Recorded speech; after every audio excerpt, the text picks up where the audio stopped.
Hello guys, मेरे YouTube channel question quiz में आप लोगों का फिर से स्वागत है। और आज मैं लेक्चर 21 में आप लोगों के लिए एक नई वीडियो लेके आया हूं और इसका हमारा टॉपिक है तरंग।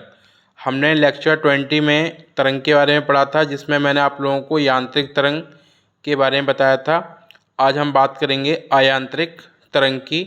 तो यह वीडियो उसी वीडियो से संबंधित है और अब हम इसे स्टार्ट करते हैं और जानते हैं कि अयांत्रिक तरंग क्या होती हैं। अयांत्रिक तरंग अयांत्रिक तरंग को विद्युत चुम्बकीय तरंग भी कहते हैं। इन तरंगों के संचरण के लिए किसी माध्यम की आवश्यकता नहीं होती, यानी कि ठोस, द्रव या गैस इत्यादि माध्यमों की आवश्यकता नहीं है। ये तरंगें निर्वात में भी संचरित हो सकती हैं। निर्वात का अर्थ होता है वह स्थान जहाँ वायुमंडल नहीं है, तो इस प्रकार की तरंगें वहाँ भी चल सकती हैं।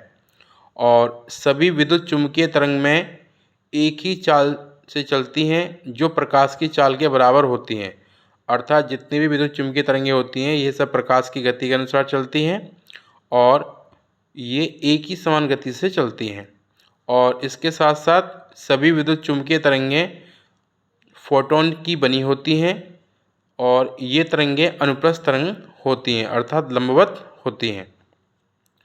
यहाँ पर ये बात जानने की है, एग्ज़ाम में आपसे कई बार पूछी गई है कि निम्न तरंगें विद्युत चुम्बकीय तरंगें नहीं हैं, जैसे कैथोड किरण, कैनाल किरण, अल्फ़ा किरण, बीटा किरण, ध्वनि तरंग और पराश्रव्य तरंग। ये वो तरंगें हैं जिन्हें हम विद्युत चुम्बकीय तरंगें नहीं कहेंगे।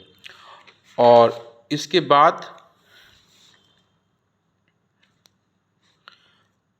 जो हमारी प्रमुख विद्युत चुम्बकीय तरंगें हैं वो निम्न हैं, जिन्हें मैंने एक सारणी के माध्यम से आप लोगों के सामने रखा है। तो इसके बारे में जानते हैं, और इससे प्रतियोगी परीक्षाओं में अनेकों बार कई क्वेश्चंस पूछे जाते रहे हैं और अभी भी पूछे जाने की पूरी संभावना है। तो विद्युत चुम्बकीय तरंग, पहली तरंग है हमारी गामा किरण। इसके खोज करता है बैकुरल और इसका उपयोग होता है कि इसकी वेदन क्षमता सबसे अधिक होती है। सेकंड हमारी एक्स किरणें, इसके खोज करता है रोंजन और इसका उपयोग ये है कि चिकित्सा व औद्योगिक इकाई में इसका उपयोग किया जाता है।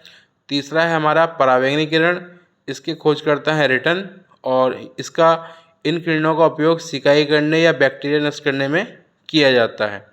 फोर्थ है हमारा दृश्य विकिरण, इसके खोज करता है न्यूटन और इसका उपयोग यह है कि इससे हमें धरती पर वस्तु दिखाई देती हैं।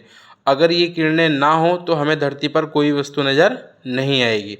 और नेक्स्ट है 5 अवरक्त विकिरण, इसके खोज करता है विलियम हर्शेल और इसका उपयोग यह है कि ये किरणें ताप बढ़ाने का कार्य करती हैं और इसी किरणों के कारण से पृथ्वी गर्म होती है।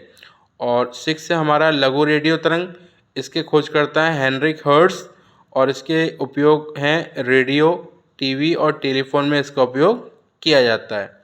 और 7वीं तरंग है हमारी दीर्घ रेडियो तरंग, इसकी खोज करता है मार्कोनी और इसका उपयोग रेडियो एवं टेलीविज़न में किया जाता है। तो ये हमारी प्रमुख विद्युत चुम्बकीय तरंगें हैं और ये तरंगें, इनके खोजकर्ता और इनके उपयोगकर्ता, जिनके बारे में जानना हमें अति आवश्यक है, क्योंकि प्रतियोगी परीक्षाओं में लगातार इन विषयों से प्रश्न पूछे जाते हैं। इसमें कुछ अन्य बातें हैं, जैसे विद्युत चुम्बकीय तरंगों का तरंगदैर्घ्य परिसर 10⁻⁻14 से 14 मीटर से लेकर 10⁻4 मीटर तक होता है। यानी ये जो तरंगें होती हैं, इनका तरंगदैर्घ्य 10⁻14 मीटर से लेकर 10⁻4 मीटर तक होता है। और फोटोन का अर्थ होता है प्रकाश का बंडल। प्रकाश जो है वो प्राय एक समूह में चला करता है, इसे ही समूह को ही फोटोन कहा जाता है। और यह संकल्पना जो है यह आइंस्टीन ने दी थी कि प्रकाश बंडलों के समूह में चलता है, यही फोटोन कहलाता है। तो ये हमारी अयांत्रिक तरंग का कॉन्सेप्ट था और इसकी तरंगों को विद्युत चुम्बकीय तरंगें कहा जाता है, जो कि अनुप्रस्थ होती हैं। और कौन कौन सी विद्युत चुम्बकीय तरंगें हैं और इनके क्या उपयोग है, ये हमने आज स्टडी किया। और अब समय हो रहा है हमारा लेक्चर 20 में आपसे पूछे गए 5 क्वेश्चंस के जवाब देने का। तो मैं लेक्चर 20 में पूछे गए 5 क्वेश्चंस के आप लोगों को जवाब दे देता हूँ। ये लेक्चर 20 में पूछे गए 5 क्वेश्चन हैं हमारे। पहला क्वेश्चन था कि देश की पहली व्यावसायिक वेधशाला किस राज्य में खुली? इसका सही ऑप्शन हैगा option D, Uttarakhand. Second question है कि हाल ही में केंद्रीय स्वास्थ्य मंत्रालय ने आवश्यक दवाओं की नई सूची जारी की, इसमें कुल कितनी दवाएं शामिल की गई? तो इसका सही ऑप्शन है ऑप्शन बी, 384। क्वेश्चन थर्ड था हमारा, हाल ही में नामीबिया से आए चीतों को कहाँ छोड़ा गया है? इसका सही आंसर है हमारा B option, Kuno national park. Question fourth हमारा, पीएम श्री योजना क्या है? इसका सही ऑप्शन है हमारा ऑप्शन सी, स्कूलों के उन्नयन और विकास हेतु इस योजना को चलाया गया है। और क्वेश्चन 5 था हमारा कि विश्व प्रसिद्ध टेनिस खिलाड़ी रोजर फेडरर किस देश के हैं? तो इसका सही ऑप्शन है ऑप्शन ए, स्विट्जरलैंड के हैं। तो ये लेक्चर 20 में पूछे गए करंट अफेयर के 5 क्वेश्चंस थे, जिनका आंसर मैंने आप लोगों को प्रोवाइड किया है।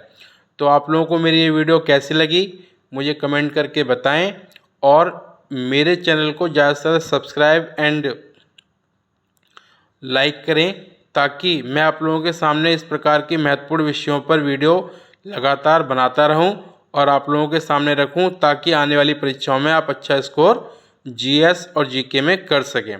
Thank you.